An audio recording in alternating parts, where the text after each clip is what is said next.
Alright. Welcome to Real Life Moana, guys, because Okay. Real life Moana. Sure ko. Tropical area yun eh. we are in Camiguin, Okay. Camiguin. the most beautiful island in the Philippines. Most beautiful island in the Philippines. Maybe sa Kuwa not. Isa sa mga top 10 sa Kuwa. Beautiful island sa Philippines but not the most beautiful island. So this falls is Katibawasan Falls siya. Pagkaroon mo kusog ang tubig no to pero to pag adto na mo dito hinay kaayo.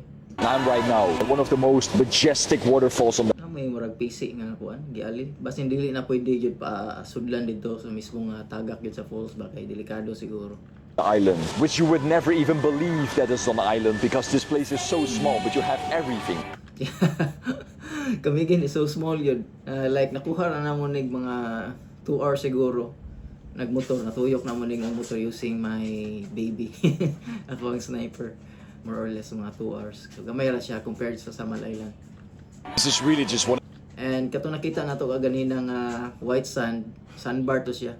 White Island ang tawag na sa Camiguin, isa sa mga popular nga mga tourist spots sa Camiguin nga ginadtuan. One of the most incredible islands in the Philippines, and this place proves why this island is so beautiful. Because you got everything. Welcome to Camiguin.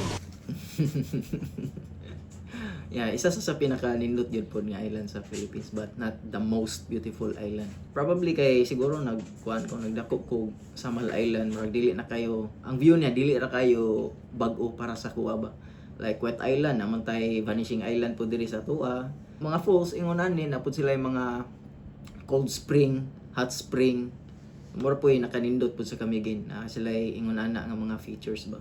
Unlike sa Samal Island kay waterfalls lang o nindot yun pud kayo mga dagat ang Samal.